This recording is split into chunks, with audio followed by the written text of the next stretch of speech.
मेरा नाम मनोज है। मैं सीतापुर का रहने वाला हूँ। ये घटना 2009 की है। मधु चाची अपना सारा काम निपटा के ही सोने जाती थी। रात में खाना बनाने के बाद वो देर रात तक बर्तन मांज के सोने जाती थी। देर रात बर्तन मांज के साफ सफाई करके सोने जाती थी। हमारा गांव काफ़ी ज़्यादा पुराना था, ठीक से डेवलपमेंट भी नहीं हुआ था। हमारे गांव में करीबन 200 घर थे। 200 घर में केवल 6 नल कुएं के पास बने हुए थे। सरकार ने कई नलों को तो कई सालों से सर्विस भी नहीं कराया था। मधु चाची उन्हीं नल में से एक नल पे रात को बर्तन धो रही थी। वो नल हमारे ठीक घर के सामने था, तो हमें पानी लेने में काफ़ी ज़्यादा आसानी होती थी। हमारे गांव में ढेर सारे बड़े बड़े बर्तन होते थे। मेरा परिवार भी काफ़ी ज़्यादा बड़ा था। बड़ी बड़ी पटरियाँ, बड़ी बड़ी कढ़ाई, कुकर का तो ज़माना भी नहीं था हमारे टाइम में। बर्तन को अच्छे से मांजने के लिए मधु चाची चावल का भूसी का उपयोग करती थी, जिससे बर्तन बहुत अच्छे से मंजते थे और साफ सफाई भी बहुत अच्छी हो जाती थी। वो घर में लेडीज़ में सबसे छोटी थी और इसलिए वो सारा काम ख़त्म करके ही सोने जाती थी, ताकि दिन में उनको ज़्यादा काम ना करना पड़े। मधु चाची की अक्सर तबीयत खराब रहती थी। मेरे चाचा और मेरे घर वाले उनसे बोलते थे कि ज़्यादा काम ना करे, थोड़ा आराम भी कर लिया करे, लेकिन वो बात ही नहीं सुनती थी। अपनी दवाइयाँ भी समय से नहीं खाती थी। बस सबसे ऐसे ही बोला करती थी, ये तो नॉर्मल जुकाम है, बस ऐसे ही ठीक हो जाएगा। लेकिन उनकी ये बीमारी कुछ और ही थी। अंदर धीरे धीरे वो बीमारी बढ़ते चली गई। एक दिन रात के करीब 1 बजे मधु चाची अपना सारा काम खत्म करके आई और जैसे ही सोने जा रही थी, अचानक से उनके सर में बहुत तेज दर्द उठा और वो बेहोश हो गई। उनको सब कोई उठाया, लेकिन वो नहीं उठी। उस वक्त हॉस्पिटल भी हमारे गांव से काफ़ी ज़्यादा दूर में था। हमारे घर से 2 घर छोड़ के एक वैद्य जी रहते थे। उनको तुरंत बुला के लाया गया। वैद्य जी ने जब मधु चाची की नाड़ी चेक की तो उनकी नाड़ी नहीं मिल रही थी। उनकी हार्ट बीट भी बंद हो चुकी थी और वो मर चुकी थी। इतना जल्दी उन्हें क्या हो गया, कुछ समझ में नहीं आया। किसी तरह उनको रात में सब कोई अस्पताल भी लेके गया। अस्पताल पहुंचने के बाद जब डॉक्टर ने उन्हें चेक किया तो वो मर चुकी थी। वजह किसी को नहीं पता थी। काफ़ी कोशिश करने के बावजूद भी जब वो होश में नहीं आई तो उनको मृत्यु घोषित कर दिया गया। उसी रात मधु चाची को सबको घर लाया गया। घर लाने से पहले उनके शरीर को एक गाड़ी में रखा गया था, जो कि शायद लाश ले जाने को काम आती थी। वो वही हॉस्पिटल के पास मिले थे। उनके मृत्यु शरीर को उस गाड़ी में रखने के बाद उसी में चाचा भी बैठ गए थे और मेरे पापा भी। ड्राइवर गाड़ी चला रहा था। गांव के कुछ और लोग थे जो अपने मोटरसाइकिल से आ रहे थे। गाड़ी उसी वक्त रास्ते में चल रही थी। उस वक्त बारिश भी काफ़ी तेज होने लगी थी और मौसम भी थोड़ा ख़राब चल रहा था। अस्पताल से करीब हमारा घर करीब 11 किलोमीटर का था। वो लोग गाड़ी से आ रहे थे। जिस गाड़ी में मधु चाची का मृत्यु शरीर था, उस गाड़ी का टायर थोड़ी दूर आते जंगल में पंक्चर हो गया। दरअसल वो जंगल नहीं था, वो हमारे गांव का आम का बाग था। उस बाग में कई लोगों को पेड़ थे।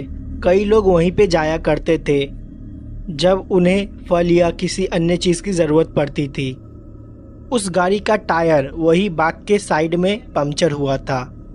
वहाँ पे ढेर सारे मृत्यु शरीर भी जलाए जाते थे। वो इलाका हमारे गांव का थोड़ा पहाड़ी इलाका था। गांव के अंदर आने से पहले वही इलाका से होके आना पड़ता था, जो कि काफ़ी ज़्यादा बेकार चीज़ थी। क्योंकि हमारे गांव में जब भी कोई शुभ चीज़ होती थी, किसी के यहाँ बच्चा पैदा हुआ या किसी की शादी हुई, तो उसी एरिया से होके ही आना पड़ता था। गांव वाले ने कई बार उस रास्ते को बंद करने की भी सोची, लेकिन कभी किसी को मौका ही नहीं मिला। लोग उसी रास्ते से लगातार आना जाना किया करते थे, इसलिए इस चीज़ को सब कोई भूल गए। गाड़ी पंक्चर होने के बाद गाड़ी के ड्राइवर ने टायर को चेंज किया। बारिश बहुत तेज हो रही थी। उसको टायर चेंज करने में थोड़ा समय लग गया। गांव के बाकी लोग जो बाइक से आ रहे थे, वो थोड़ा पीछे ही रुक गए थे, क्योंकि बारिश बहुत ज़्यादा तेज हो रही थी। उस वक्त उस बाग में मेरे चाचा, मेरे पापा और ड्राइवर और मधु चाची की मृत्यु शरीर ही थी। किसी तरह टायर को चेंज किया। टायर चेंज करने से पहले ही पापा ने ऐसा महसूस किया गाड़ी के ऊपरी हिस्से पे कोई बैठा हुआ है। उनको कोई काली परछाई दिखाई दी, लेकिन उन्होंने इस बात पे ज़्यादा ध्यान नहीं दिया क्योंकि उस वक्त चाचा काफ़ी ज़्यादा परेशान थे, तो उन्हें संभालना ज़्यादा ज़रूरी था। उस वक्त ही गाड़ी को बारिश में हमारे घर ले जाया गया। मुझे आज भी साफ साफ याद है, मैं जग रहा था जब वो गाड़ी आई। पापा और चाचा चाची की शरीर को उतार रहे थे। मम्मी ने मुझे अंदर भेज दिया था, लेकिन तभी मम्मी ने मुझे घर भेज दिया। लेकिन मैं खिड़की से सब कुछ साफ साफ देख रहा था। उनके शरीर को उतार के ज़मीन पे रखा गया और बगल में ही तनके को सुलगा दिया गया क्योंकि बगल में धुआं रहे और आग जलती रहे। कहते हैं मृत्यु शरीर के पास हमेशा आग जलती रहना चाहिए और लोहे का भी सामान कुछ रखा रहना चाहिए, नहीं तो नकारात्मक आत्माएं शरीर के अंदर प्रवेश करने की कोशिश करती है। बारिश काफ़ी ज़्यादा तेज हो रही थी। पूरा गांव एकदम ज़्यादा शांत था। इसके वजह से तो आधा गांव अपने घर से बाहर भी निकल के नहीं आया था। चाची का शरीर बरामदे में ही रखा हुआ था। अभी भी उसमें कोई क्रिया नहीं की गई थी क्योंकि घर के कई लोगों को संदेश भेज दिया गया था। उनको भी आने में थोड़ा समय लगने वाला था। बारिश की वजह से उनको कोई साधन भी नहीं मिल रहा था। उस वक्त घर में मैं, मम्मी, पापा, चाचा और हमारे दादाजी ही थे। हम सब लोग जग रहे थे और उनका शरीर बरामदे में ही रखा हुआ था। बारिश बहुत ज़्यादा तेज हो रही थी और बादल भी बहुत गरज रहे थे। बादल की गरज और हल्के फुल्की रोशनी चाची की मृत्यु शरीर पर पड़ रही थी, जो कि पुराने डबल बेड के चादर से ढका हुआ था। एक एक करके धीरे धीरे सब कोई सोने लगे। चाचा जग रहे थे। चाचा पूरी रात चाची के बगल में ही बैठे रहे। काफ़ी ज़्यादा थकान हो रही थी उनको, जो कि उनके चेहरे पे साफ साफ झलक रही थी। पापा ने चाचा को जाके बोला कि वो थोड़ी देर आराम कर ले क्योंकि कल बहुत काम करना है। अगर वो जगते रहेंगे तो उनकी भी तबीयत खराब हो जाएगी। चाचा सो नहीं रहे थे, लेकिन पापा ने ज़बरदस्ती उनको सोने के लिए भेज दिए। वो कर भी क्या सकते थे, पूरा घर एकदम शांत था और पूरे गांव में किसी कुत्ते भौंकने की भी आवाज़ नहीं आ रही थी। बस दो आवाज़ ही सुनाई दे रही थी, बारिश की और बादल की गरज। इसके अलावा और कुछ सुनाई नहीं दे रहा था। सब कुछ एकदम शांत था। किसी को पता भी नहीं चला। बारिश की कुछ बौछारें इतनी तेज थी, वो चाची की मृत्यु शरीर तक गिर रही थी और उनके बगल में जो जलता हुआ गोबर का उपला यानी कि कंधा रखा हुआ था, उस पर भी जाके गिर रही थी। कुछ देर बाद वो जो उपला जल रहा था पानी की वजह से बुझ गया और वहाँ पे धुआं होना बंद हो गया और आग एकदम शांत हो गई। दादाजी सो गए थे। मम्मी भी मेरे बगल में ही सो रही थी, लेकिन मुझे नींद नहीं आ रही थी। चाचा भी आराम कर रहे थे। उनको भी कुछ समझ में नहीं आ रहा था, इसलिए वो अपने कमरे में जाके चुपचाप बैठे हुए थे। पापा चाची के मृत्यु शरीर के पास ही बैठे हुए थे। मुझे साफ साफ याद है, उस वक्त रात के 2 या 2:30 बज रहे थे। मुझे साफ साफ याद है, उस वक्त रात के 2 या 2:30 बज रहे थे। एक जोरदार बिजली कड़की। जिस कमरे में मैं और मम्मी लेटे हुए थे, उसका दरवाज़ा नहीं बंद था। उसमें बस पर्दा लगा दिया था और दरवाज़ा इसलिए नहीं बंद किया गया था ताकि किसी को भी किसी चीज़ की ज़रूरत हो तो मम्मी जाके उसे दे दे। हमारे घर में सिर्फ 2 ही महिला थी, एक मेरी मम्मी और एक चाची। चाची अब ख़त्म हो गई थी। उस वक्त मैं चुपचाप अपनी कमरों में लेटा हुआ था और दरवाजे के बाहर ही देख रहा था। बादल की गरजने की रोशनी, मुझे दरवाजे पे साफ साफ गरजने की आवाज़ सुनाई दे रही थी। उसी रोशनी में मैंने किसी को एक तरफ से दूसरी तरफ जाते हुए देखा और वो कोई महिला थी। मैंने साफ साफ उन्हें देखा था। ये मेरा कोई वहम नहीं था। उसने साड़ी पहनी हुई थी। एक तरफ से दूसरी तरफ घर के अंदर जा रही थी, मतलब घर के बरामदे से होते हुए किचन की तरफ। मुझे समझ में नहीं आया मैंने क्या देखा। मैं थोड़ा सा डर भी गया था, पर मुझे लगा शायद गांव की कोई महिला आई होगी। चाची की एक सहेली थी जिसका नाम सुषमा था।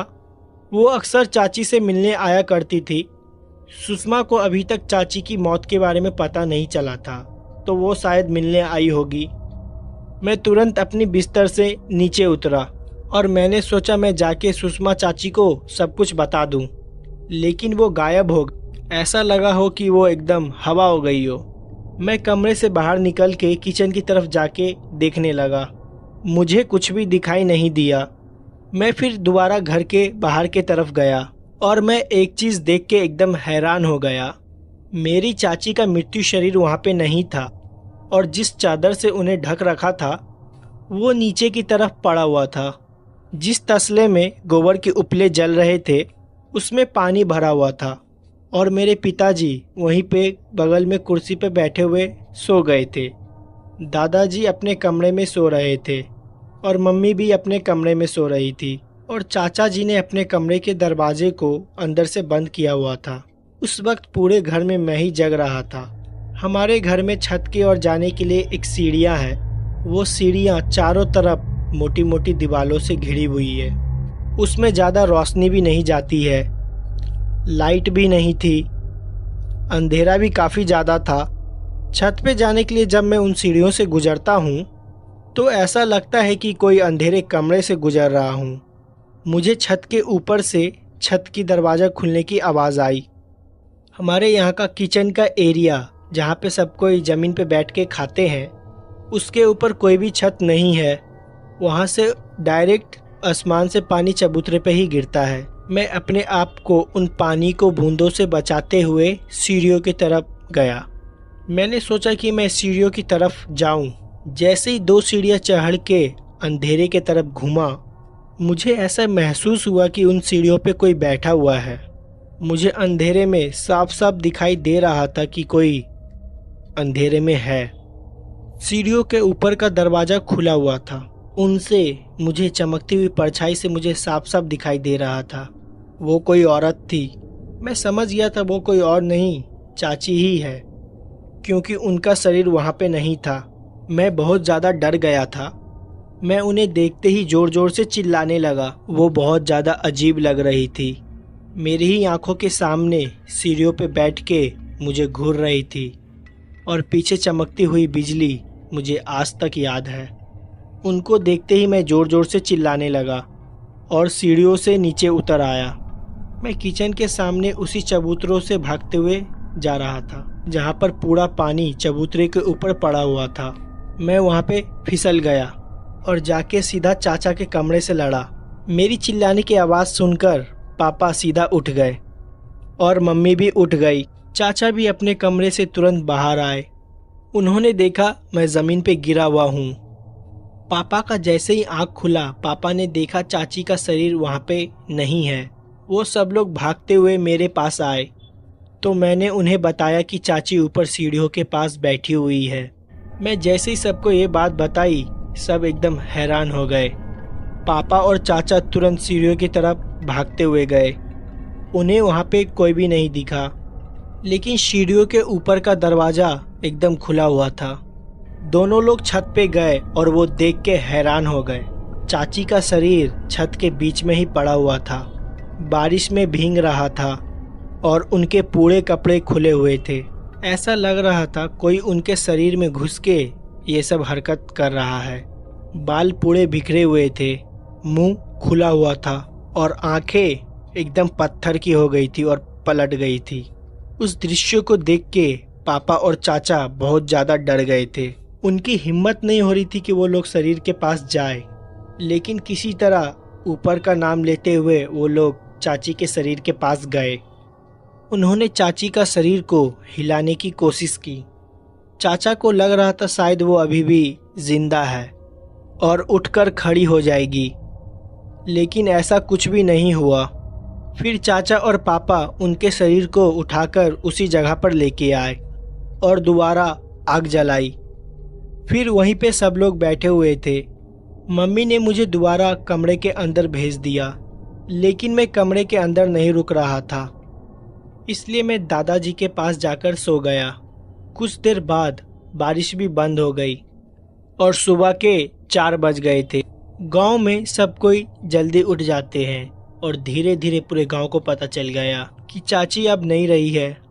घर के सामने भीड़ लगना चालू हो गई। फिर चाची का अंतिम क्रियाक्रम भी किया गया और रात को जो ये घटना हम लोग के साथ घटी थी, इसको लेके चाचा और पापा ने किसी को कुछ नहीं बताया। वापस आके दोबारा रात को उसी तरह हम लोग सब एक साथ बैठे हुए थे और आपस में बात कर रहे थे जो भी कल हम लोग के साथ घटा वो आखिर हुआ क्यों, और आगे ऐसी कोई अजीब सी घटना ना घटे इसका उपाय भी ढूंढने लगे। पापा ने सबको ये बताया उस रात जब जंगल में गाड़ी खराब हो गई थी तो उनको एक अजीब सी परछाई भी गाड़ी के ऊपर नजर आई थी। हो सकता है कि वो कोई आत्मा हो या कोई भूत प्रेत हो, जो कि हो सकता है कि चाची के मृत्यु शरीर के अंदर घुस गया हो और उसने अपनी जगह बना ली हो। सब लोग ने यही अनुमान लगाया था कि उस रास्ते से हम लोग को कोई भी मृत्यु शरीर लेके नहीं आना चाहिए था, और वही हुआ भी जिसका डर था। खैर, फिर चाची के शरीर को वहीं पे जलाया गया जहाँ पर वो गाड़ी खराब हुई थी। हो सकता है वो आत्मा वहीं पे चाची के शरीर से बाहर निकल के चली गई हो। 13 दिन के बाद घर में पूजा पाठ हुई और पूरे घर को दोबारा शुद्ध किया गया। ऐसी फिर कोई भी घटना हमारे घर में दोबारा नहीं घटी, लेकिन उस दिन से दोबारा मुझे अपने ही घर में डर लगने लगा। फिर जब मैंने अपनी 12वीं पास की, फिर मैं पढ़ाई के लिए अपने शहर आ गया, और ये जो घटना हमारे घर में घटी थी वो रात मैं अपने जीवन में कभी भी भुला नहीं पाऊंगा।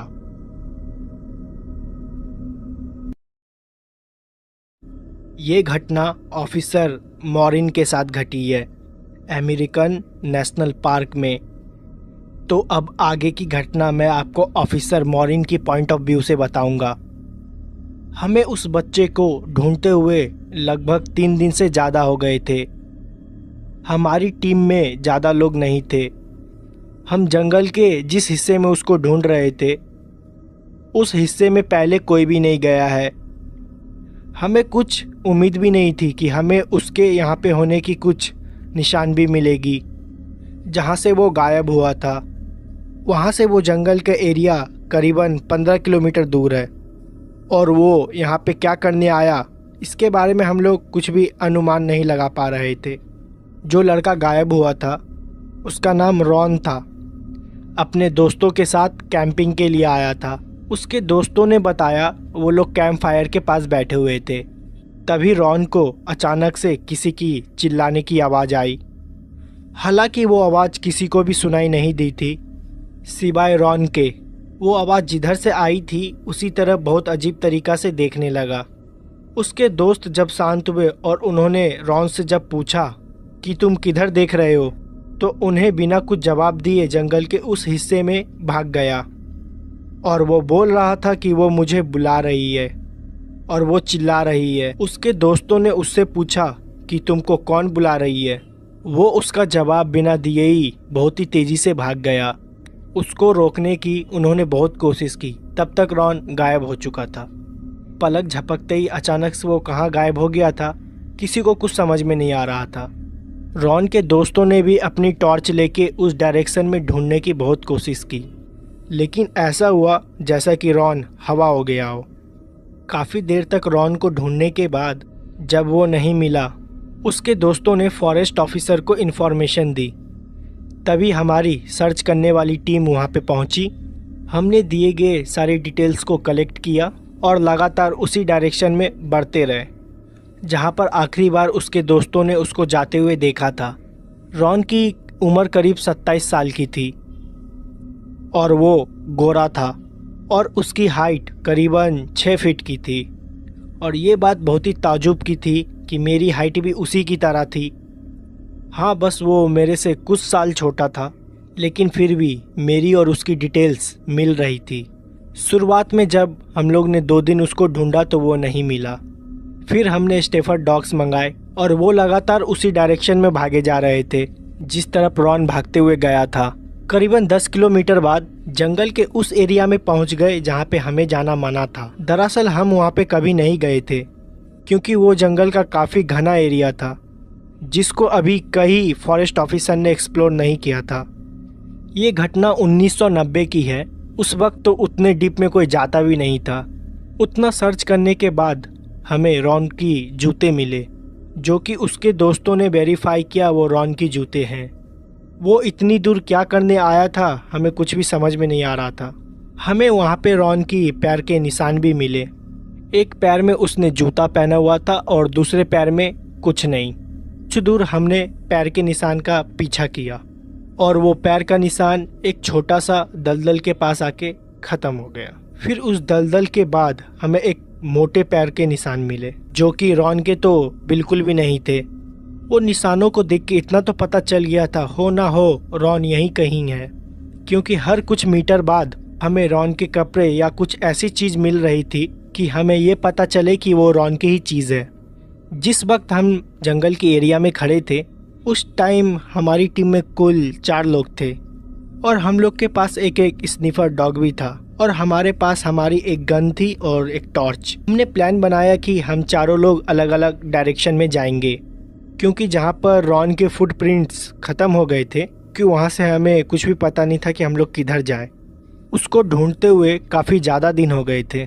अब हम लोग को वापस भी बुलाया जा रहा था क्योंकि हमें और भी ज़्यादा काम थे, लेकिन हमारा ये केस पूरा नहीं हुआ था। मुझे अक्सर अंदर से ऐसा महसूस हो रहा था कि रॉन मिल जाएगा। वो अचानक से कहाँ गायब हो गया किसी को भी कुछ नहीं पता। मेरे साथ जो कुत्ता था उसका नाम ब्रूनो था। मैं और ब्रूनो उसी डायरेक्शन में जा रहे थे जहाँ से हमें बड़े पैरों का निशान मिला था। ब्रूनो आगे बढ़ता जा रहा था और मैं उसी के पीछे था। कुछ दूर जाने के बाद ब्रूनो अचानक से खड़ा हो गया और शांत हो गया। उसने कोई भी रिएक्शन नहीं दिया, बस एक बड़े से झाड़ के पीछे देख रहा था और उसी झाड़ की तरफ देख के भौंक रहा था।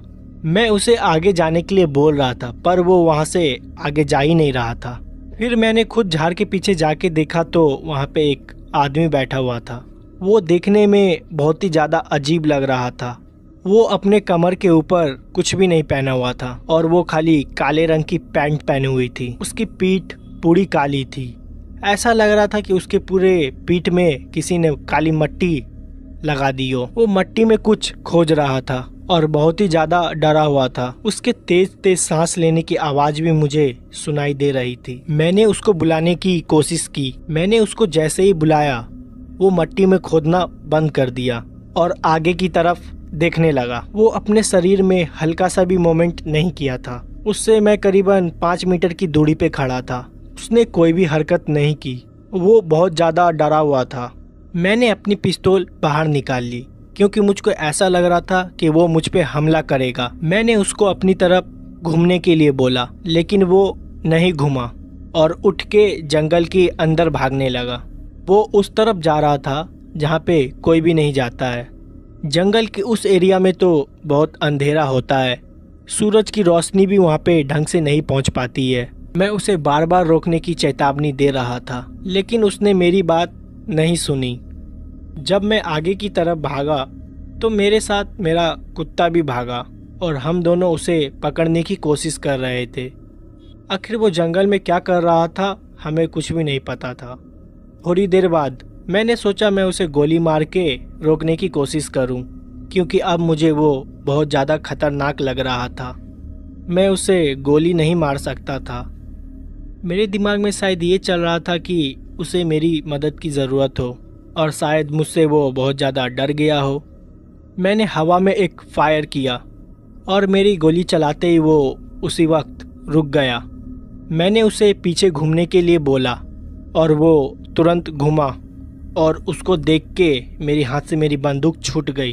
वो आदमी जो भी था उसका शक्ल हूबहू मेरे से मिल रही थी। उसकी हाइट, उसकी आंखें, उसके चेहरे पे जितने भी बाल थे हूबहू मेरे से मिल रहे थे। मेरा कुत्ता लगातार उसको देख के भौंके जा रहा था और मैं उसे देख रहा था। कुछ देर के लिए मेरे हाथ पैर एकदम जम गए थे लेकिन वो मुझे देखने में बहुत ही ज़्यादा डरावना लग रहा था। ऐसा लग रहा था कि वो मुझे मार डालेगा। मुझे कुछ भी नहीं समझ में आ रहा था कि मैं क्या करूं। वो मेरी तरफ कुछ देर के लिए मुझे घूर के देखने लगा और फिर मुझे कुछ भी याद नहीं। मैं बेहोश हो गया था। मैं जब बेहोश हो रहा था तो मैंने आखिरी बार उस आदमी को देखा था। वो काफ़ी धुंधला दिखाई दे रहा था क्योंकि मेरी आंखें ढंग से खुल भी नहीं रही थी। मुझे सिर्फ बस इतना दिखाई दे रहा था कि वो मेरे पास आ रहा है और मेरे कानों में मेरे कुत्ते की भौंकने की आवाज़ सिर्फ आ रही थी। उसके बाद मुझे कुछ भी याद नहीं। और जब मेरी आंखें खुली तो मैं अपने बेस के रेस्टिंग रूम में सोया हुआ था। मुझे कुछ भी समझ में नहीं आया कि मेरे साथ क्या हुआ और वहाँ पे मैं कैसे पहुँचा। जब मैंने अपने कलीग से पूछा तो उसने मुझे बताया कि उस बच्चों को ढूंढते हुए मैं जंगल में चला गया था, लेकिन बहुत ज़्यादा अंदर चला गया था। जब मेरी कोई खबर उन्हें नहीं मिली तो वो लोग मुझे भी ढूंढने के लिए आए और मैं उनको चलते हुए मिल रहा था। मैं धीरे धीरे जंगल के बाहर चलता हुआ आ रहा था, कहीं खोया हुआ था। उन्होंने मुझसे बात करने की बहुत कोशिश की लेकिन उनका जवाब मैंने कुछ भी नहीं दिया। फिर मैं उन लोग के सामने ही बेहोश हो गया और सच बताऊं तो मुझे ये सब कुछ भी याद नहीं है। मेरे साथ क्या हुआ और मैं अपने आप जंगल के बाहर चलते हुए कैसे पहुंचा, इसका मुझे कोई भी आइडिया नहीं था। मेरे साथ जो मेरा कुत्ता था वो भी मेरे साथ चल रहा था और ताजुब की बात तो ये है मेरे कुत्ते को भी इस सब चीज़ के बारे में कुछ भी भनक नहीं लगी। मैंने बहुत कोशिश की कि मेरा डॉगी मुझे किसी तरह का सिग्नल दे और बताने की कोशिश करे कि मुझे क्या हुआ था, लेकिन उसको कुछ भी याद नहीं था। वो ऐसा बर्ताव कर रहा था कि ऐसा कुछ कभी हुआ ही नहीं। जंगल का वो हिस्सा कहाँ था अब दोबारा मुझे तो मिल ही नहीं रहा था। मैं अपने आप को कुछ भी समझा नहीं पा रहा था क्योंकि मेरा दिमाग ढंग से काम नहीं कर रहा था। फिर इसके बारे में मैंने किसी से कुछ भी बात नहीं की और वो लड़का रॉन जिसको सब कोई ढूंढ रहे थे वो भी उन्हें एक पेड़ के नीचे बैठा हुआ मिला और वो भी एकदम शांत था। जब पुलिस वालों ने उनसे पूछा कि वो कहाँ भाग के गया था और वो इतने दिन से कहाँ गायब था तो उसके पास इसका कोई भी जवाब नहीं था। उसने बोला उसे कुछ भी याद नहीं है, उसको बस लास्ट सीन इतना ही याद है कि वो अपने दोस्तों के साथ कैंप फायर के पास बैठा था। तभी उसको अचानक से कोई आवाज़ सुनाई दी और अपनी तरफ बुला रही थी और वो फिर उस आवाज़ के पीछे भागते हुए चला गया। हम लोग के साथ क्या हुआ, हम दोनों के पास इसका कोई भी जवाब नहीं था और ये मेरी ज़िंदगी का सबसे खतरनाक रेस्क्यू था। इसके बारे में मैं किसी को कुछ भी बता नहीं सकता था वरना लोग मुझे पागल समझते और मेरी नौकरी में भी कुछ दिक्कत आ सकती थी और इस राज को मैंने राजी रखा। ये घटना ऑफिसर मॉरिन के साथ घटी है अमेरिकन नेशनल पार्क में। तो अब आगे की घटना मैं आपको ऑफिसर मॉरिन की पॉइंट ऑफ व्यू से बताऊंगा। हमें उस बच्चे को ढूंढते हुए लगभग 3 दिन से ज़्यादा हो गए थे। हमारी टीम में ज़्यादा लोग नहीं थे। हम जंगल के जिस हिस्से में उसको ढूंढ रहे थे उस हिस्से में पहले कोई भी नहीं गया है। हमें कुछ उम्मीद भी नहीं थी कि हमें उसके यहाँ पे होने की कुछ निशान भी मिलेगी। जहाँ से वो गायब हुआ था वहाँ से वो जंगल का एरिया करीबन 15 किलोमीटर दूर है और वो यहाँ पे क्या करने आया इसके बारे में हम लोग कुछ भी अनुमान नहीं लगा पा रहे थे। जो लड़का गायब हुआ था उसका नाम रॉन था। अपने दोस्तों के साथ कैंपिंग के लिए आया था। उसके दोस्तों ने बताया वो लोग कैंप फायर के पास बैठे हुए थे। तभी रॉन को अचानक से किसी की चिल्लाने की आवाज़ आई। हालांकि वो आवाज़ किसी को भी सुनाई नहीं दी थी सिवाय रॉन के।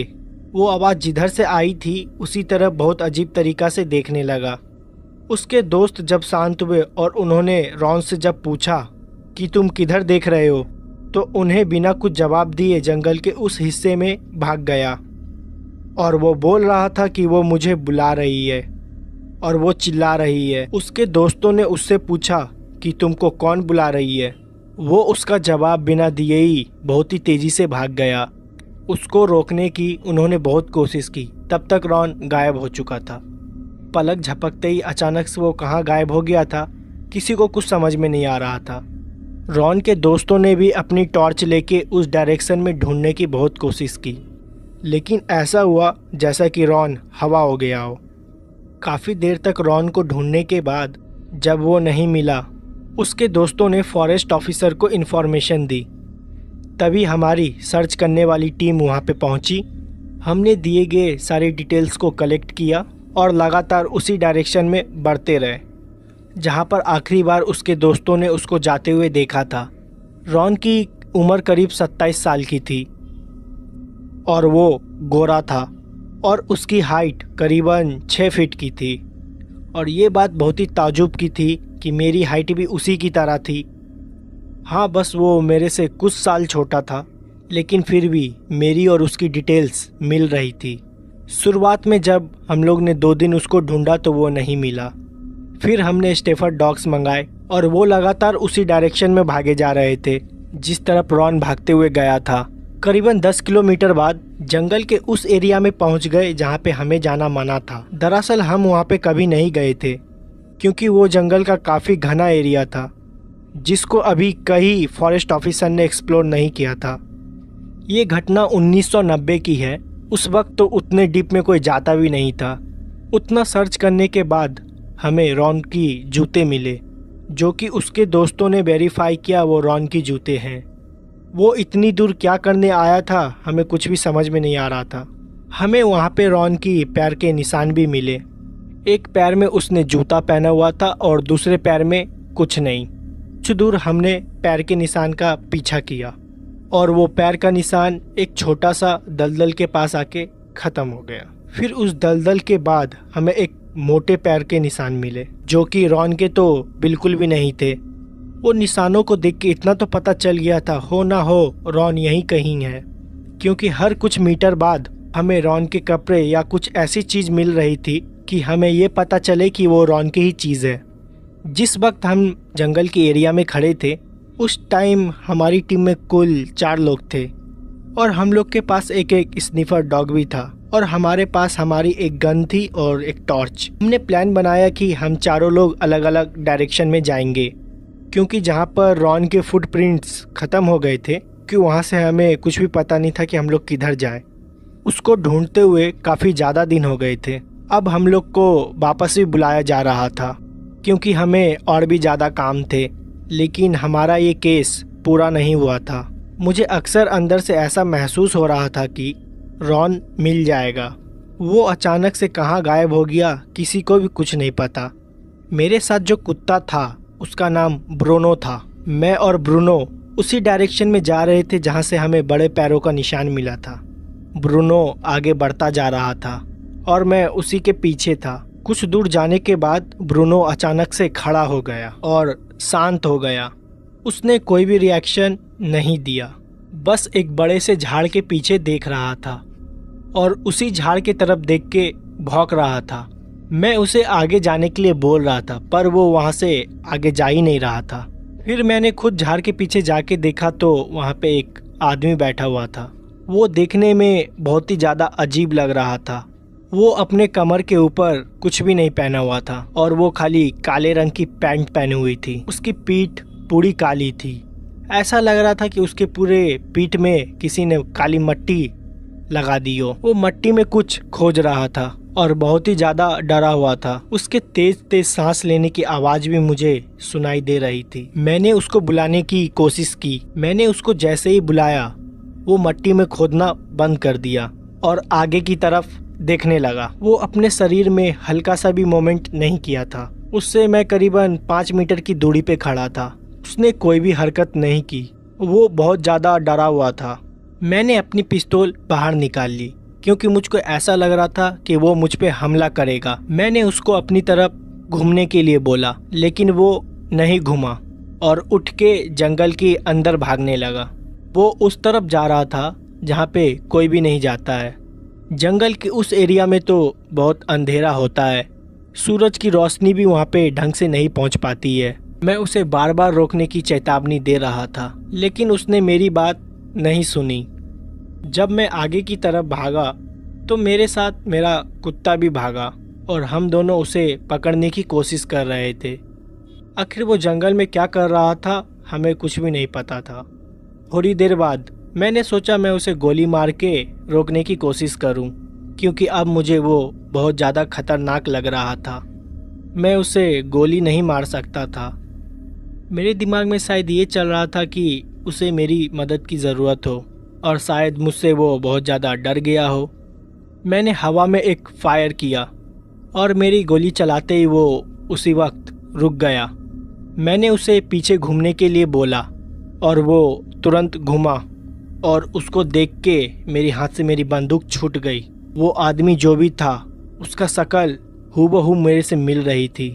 उसकी हाइट, उसकी आंखें, उसके चेहरे पे जितने भी बाल थे हूबहू मेरे से मिल रहे थे।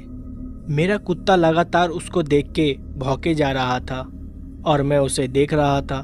कुछ देर के लिए मेरे हाथ पैर एकदम जम गए थे, लेकिन वो मुझे देखने में बहुत ही ज़्यादा डरावना लग रहा था। ऐसा लग रहा था कि वो मुझे मार डालेगा। मुझे कुछ भी नहीं समझ में आ रहा था कि मैं क्या करूं। वो मेरी तरफ कुछ देर के लिए मुझे घूर के देखने लगा और फिर मुझे कुछ भी याद नहीं। मैं बेहोश हो गया था। मैं जब बेहोश हो रहा था तो मैंने आखिरी बार उस आदमी को देखा था। वो काफ़ी धुंधला दिखाई दे रहा था क्योंकि मेरी आंखें ढंग से खुल भी नहीं रही थी। मुझे सिर्फ बस इतना दिखाई दे रहा था कि वो मेरे पास आ रहा है और मेरे कानों में मेरे कुत्ते की भौंकने की आवाज़ सिर्फ आ रही थी। उसके बाद मुझे कुछ भी याद नहीं। और जब मेरी आंखें खुली तो मैं अपने बेस के रेस्टिंग रूम में सोया हुआ था। मुझे कुछ भी समझ में नहीं आया कि मेरे साथ क्या हुआ और वहाँ पे मैं कैसे पहुँचा।